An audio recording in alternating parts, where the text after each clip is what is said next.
Hello, আসসালামু আলাইকুম। আমি মেহেদি আশিক আপনাদের সামনে নতুন একটা ভিডিও নিয়ে হাজির হলাম। তো আজকে আমাদের গন্তব্য আইঠর মাঠ। ইমরান ভাই ইতিমধ্যে বাইক বের করে ফেলেছেন। আমরা এখন রওনা দেবো মাঠের উদ্দেশ্যে। আপনারা পাশে থাকবেন। প্রায় মাঠের কাছাকাছি। এখন আমাদের মূলত মাঠে যেতে হলে বাইক নিয়ে যেহেতু আমরা কঙ্কট মাঠ হয়ে যাব, আমরা এখন কঙ্কটে প্রবেশ করবো।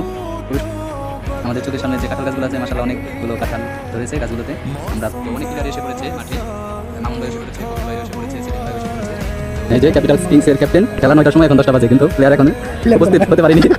হ্যালো, আসসালামু আলাইকুম। আমি মেহেদি আশিক আপনাদের সামনে নতুন একটা ভিডিও নিয়ে হাজির হলাম। তো আজকে আমাদের গন্তব্য আইঠর মাঠ। ইমরান ভাই ইতিমধ্যে বাইক বের করে ফেলেছেন। আমরা এখন রওনা দেবো মাঠের উদ্দেশ্যে। আপনারা পাশে থাকবেন। যদিও খেলাটি রেখেছেন মামুন ভাই, আমি আর ইমরান ভাই একসাথে এখন মাঠে যাচ্ছি। ইমরান ভাই বাইক নিয়ে প্রস্তুত। ইমরান ভাইয়ের পিছনে আমি বসে, আমার কোনো টাকা লাগবে না, যেহেতু বড় ভাই যাচ্ছে, বড় ভাইয়ের সাথে আমিও যাচ্ছি।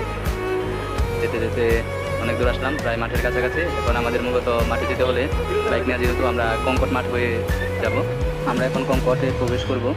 প্রবেশ করার আগে বলে রাখি, কঙ্কট মাঠে যেতে হলে আপনাকে মূলত এই দিক দিয়ে আসতে হবে, বিশেষ করে বাইক নিয়ে। তো আপনারা দেখতে পাচ্ছেন কঙ্কটে মাঠে যাওয়ার আগে যে সৌন্দর্যটা, এটা আপনার চোখে প্রথমেই পড়বে। তো আপনি এটা উপভোগ করতে পারেন।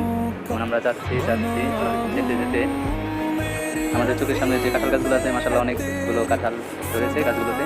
আমরা প্রায় কঙ্কট মাঠের কাছাকাছি এসে পড়েছি। কঙ্কট মাঠে মূলত টুর্নামেন্ট চলতেছে, সাভার আশুলিয়া প্রিমিয়ার লিগ, যেখানে অসংখ্য ভালো ভালো প্লেয়ার, সাভার আশুলিয়ার ভালো ভালো প্লেয়ার খেলতেছে। ইতিমধ্যে দেখতে পাচ্ছেন যে মাঠে ক্রিকেট টুর্নামেন্টের একটি ম্যাচ চলতেছে। তো এটি 1 নম্বর মাঠ, আর 2য় নম্বর মাঠটি আমার হাতের ডান পাশে রয়েছে আরেকটি মাঠ। মূলত এই মাঠের ওনার মুফিজ ভাই। তো দেখতে দেখতে আমরা আমাদের কাঙ্ক্ষিত লক্ষ্যে পৌঁছে এলাম, আইঠর ক্রিকেট মাঠে, যেখানে প্রকৃতির একটা সৌন্দর্য রয়েছে। প্রকৃতির মাঝে মাঠটি অবস্থিত। মাঠে আসার পর আমি আর ইমরান ভাই তো পুরাই অবাক। মাঠে দেখি কেউ নাই, এর মধ্যে ইমরান ভাই তো রেগে ফায়ার। উনি আমার বলতেছিল, তুই আমার আসার জন্য তো প্যারা দিছত, না হলে আমার পরে আসতাম। তো এর জন্য আমি আবার একটু ওনার সাথে মজা নিলাম। ভাই ভাই আপনি সবসময় লেট করে আসেন, তো আজকে সবার আগে আসছেন। দেখতে দেখতে অনেক পোলাপান মাঠে চলে আসছে। এর মধ্যে ইমরান ভাই আবার ব্যাটিংয়ে চলে গেছে, কেননা তিনি অনেকদিন ধরে ক্রিকেটের বাইরে ছিল। তো ইমরান ভাই ব্যাটে, সুমন এখন আবার বল প্র্যাকটিস করতেছে। তো অনেক প্লেয়ার এসে পড়েছে মাঠে। মামুন ভাই এসে পড়েছে, কবির ভাই এসে পড়েছে, সেলিম ভাই এসে পড়েছে। তো ওই যে দেখা যাচ্ছে মামুন ভাই, কবির ভাই আর বাবু।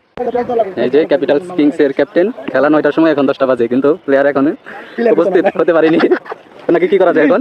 প্লেয়ারের চার্টার বিমান লেট করছে, বিমানে অকটেন নেই, তো অকটেনের জন্য সিরিয়াল দাঁড়িয়ে আছে। ওরা আরে বিমান তো লাগছে ওরা, না না, জরিমানা করা হয়েছে। ওরা আর কি বিমান ল্যান্ড করবে। এইগুলো সব আমাকে প্লেয়ার, ওনার প্লেয়ার আসেই নাই এখনো। ওনার এখন ঝুলাম আমরা গাছের মধ্যে উল্টা করে। যদিও শামীম ভাইয়ের কারণে ম্যাচটি শুরু হতে অনেক দেরি হয়, তো শেষ পর্যন্ত এই শামীম ভাইয়েরই হাত ধরে টস জিতে যাচ্ছেন। দুই ক্যাপ্টেন টস দেওয়ার জন্য প্রস্তুত। শামীম ভাই হেড নেবে নাকি টেল নেবে, যদিও আমরা টসে হেরে যাই। তো এই টস হারার কারণে শামীম ভাই যে কী খুশি হয়েছে বলে বোঝাতে পারবো না। এই রোদের মধ্যে তারা টসে জিতে ব্যাটিং নিয়েছে।